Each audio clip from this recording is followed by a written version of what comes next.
L'âme et l'esprit par Alexandra Elieza.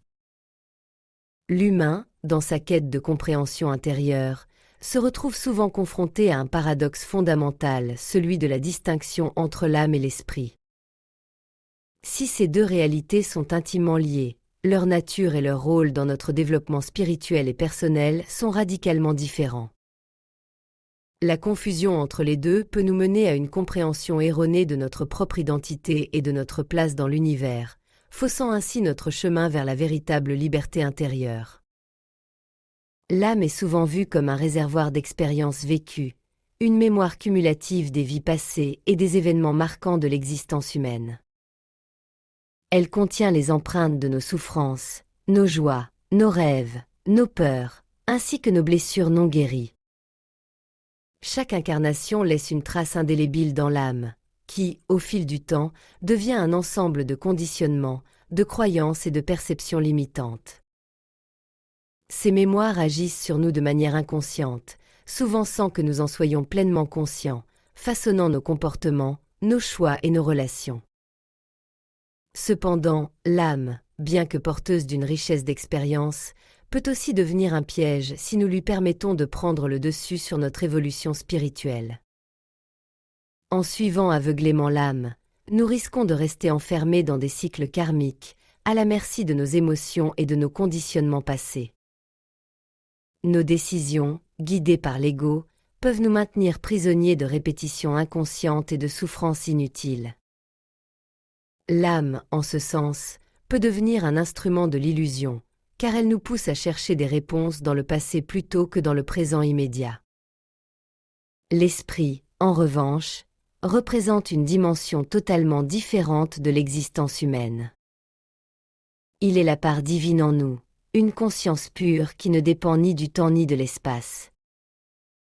L'esprit est l'essence même de notre être, une flamme indestructible et infinie qui ne connaît pas les limitations de l'incarné. C'est l'observateur silencieux et détaché, qui regarde sans juger, sans se laisser emporter par les tumultes de la vie quotidienne. L'esprit ne pense pas, il est l'acte même de la pensée, il ne souffre pas, car il est libre de toute identification à la forme et à l'illusion. Il transcende les dualités du monde matériel et nous relie à l'unité de l'existence. Lorsque nous nous connectons à l'esprit, nous accédons à une dimension d'être qui dépasse tout ce que l'âme et le corps peuvent concevoir. Dans cet état de pure conscience, l'esprit n'analyse pas, il ne compare pas, il n'évalue pas.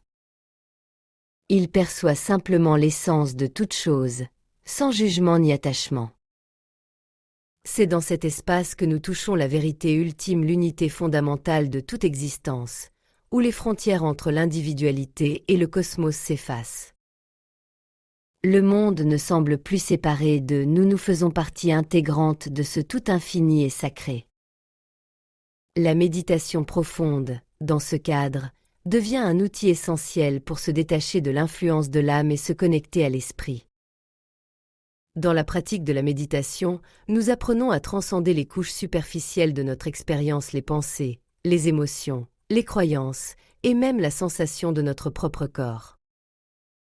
En nous concentrant sur l'instant présent, sans jugement ni intention, nous commençons à percevoir l'esprit dans sa pureté. L'esprit se révèle à nous lorsque nous cessons de nous identifier à nos histoires passées ou à nos projections futures. Nous devenons alors l'observateur neutre, le témoin qui regarde sans s'engager, sans se laisser emporter par le flot incessant des pensées. Cet état d'observation pure est un véritable portail vers la liberté intérieure. Lorsque nous cessons de nous identifier aux pensées et aux émotions qui surgissent en nous, nous pouvons expérimenter la vérité de notre être. Nous ne sommes pas notre âme, nous ne sommes pas nos pensées, nous ne sommes pas notre corps. Nous sommes la conscience pure qui observe toutes ces choses. Ce détachement radical des formes et des énergies nous permet de nous libérer de nos conditionnements et de nos peurs les plus profondes. Nous accédons ainsi à une dimension de conscience où l'âme et ses mémoires ne sont plus des obstacles à notre évolution, mais des instruments de guérison et de transformation.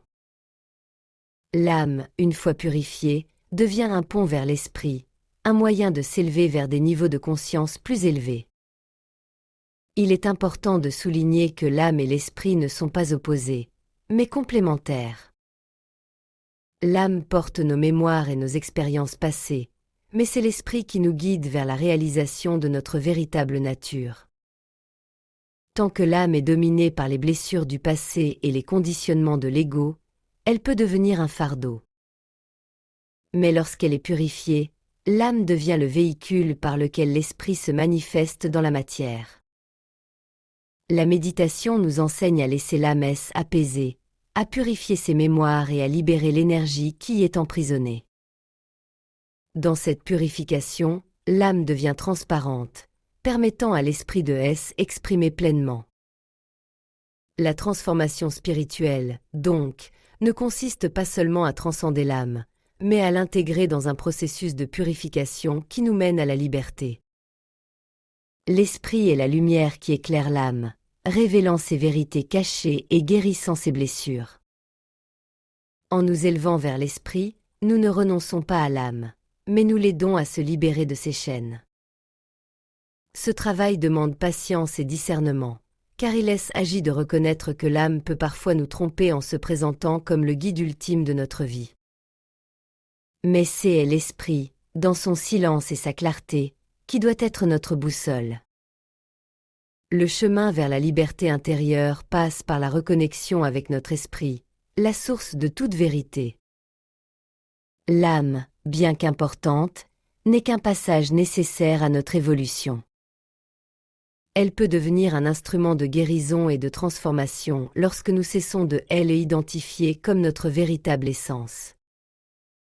En méditant, en nous détachant des mémoires et des conditionnements du passé, nous pouvons accéder à la conscience pure de l'esprit, un état d'être où nous ne sommes plus prisonniers de la forme et où nous pouvons enfin expérimenter la réalité de l'unité et de l'éternité.